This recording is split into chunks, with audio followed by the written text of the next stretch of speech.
My name is Faith and I'm a board certified lactation consultant and nurse, and I would like to teach you how to do sideline breastfeeding with a newborn successfully. There's a lot of controversy about having the baby in the bed with you, but it can actually be done safely if you respect some important guidelines. Firstly, by not smoking, neither of the parents smoking, the baby doesn't have a risk with a third-hand smoke. Secondly, the parents must be sober who are in the bed with the baby.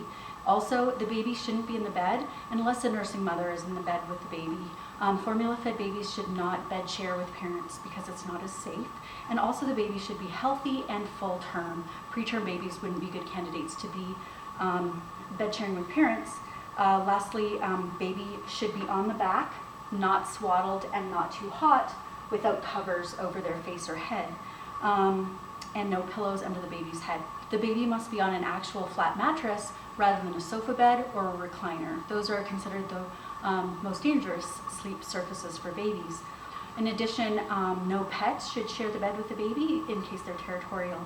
And when parents respect these safety rules, it becomes very, very safe and even offers protection for the baby to be near the parents, in the bed with the parents.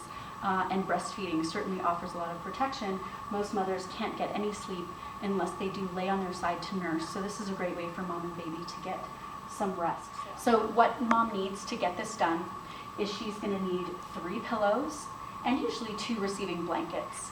You always place the baby in the center of the bed. So for illustration purposes, pretend this is the center of the bed. You lay the baby face up, and then very importantly, get the mother comfortable so that the milk can flow first. So what mom's gonna do is lay on her side. She's gonna put 1 pillow between her knees and her ankles. This is gonna alleviate her back pressure. 1 pillow is gonna go behind her back, and that will prevent her from rolling. And then 1 pillow is going to go between her ear and her shoulder. And you want the pillow up out of the baby's way so that it doesn't present any hazard to the baby. Now baby is facing up, and I'll scooch the baby in closer to me. You want the baby to have a very open airway for sideline breastfeeding to work. So in order to accomplish this, the baby's chin must be lifted like a baby bird so that they can open their mouth wide. To start out properly, a secret is that the baby must be eye level to nipple. And that way when the baby reaches up to grab onto the nipple, the baby has a nice open airway and open throat for swallowing, and the baby will be very comfortable and be able to go to sleep. 1 arm must go under the breast, and 1 arm must go over the breast, like it's hugging the breast. So the first thing mom's gonna do is tip back her upper shoulder to make space for the baby's arm, and then trap the baby's arm under her breast. She's not putting the full weight of her body on the baby's arm, just a few ounces of the breast.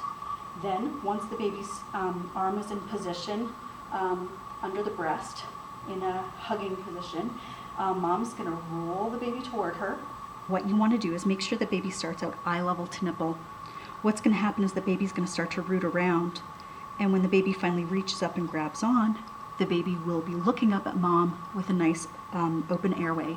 The chin will push into the breast, but the nose will float, and that will allow the baby to breathe very well. Notice that my baby's nipples are pushed right into my body, and my baby's chin and my baby's head is tipped way back. And if I need to help give guidance to get the nipple into the baby's mouth, I can pull up on the nipple like a drawbridge away from the baby's nose, and then when the baby opens, I can push it more deeply into the baby's mouth. At this point, mom can make a roll out of a blanket and tuck it behind the baby's back, shoulders, and butt. You never put that blanket behind the baby's head, because by pressing on the back of the baby's head, that will prevent the baby from having an open airway and being able to tip their head back.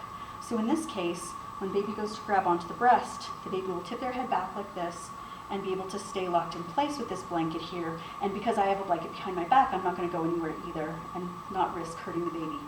At that point, mom's arm is up and out of the way, and she can just have some rest while baby nurses. The second receiving blanket can be really useful under the mom's breast to prevent milk from leaking all over the bed, so that you don't have to change sheets as often. In the early days, moms leak a lot of milk, so that just keeps you from having to do a lot of laundry, and now mom can just comfortably sleep. Now let's say mom needs to switch sides. When baby gets older, it becomes much easier to just tip the other breast down and feed the other side that way. But while baby's still a newborn, what mom can do if she doesn't want to disturb her partner on the other side of the bed is she can just get up and put her head at the foot of the bed and her feet at the top. And that way her partner doesn't have to move, but baby still stays in the center of the bed where there's no risk of rolling off the bed. For older children, another trick that I've heard is putting a pool noodle under the fitted sheet of the bed to give the baby a ridge so that they know where not to fall off. And then another tip that I've heard is to put the entire mattress on the floor so that if the baby does roll off, it's not as big of a deal, and it can allow baby to sleep really well with the parents for a more extended period of time. So I hope this is helpful, and I wish you a lot of rest and a lot of nursing. And remember, the secrets are eye level to nipple and one arm under the breast and one arm over. Rolled up blanket behind the baby's back, never behind the baby's head. Good luck.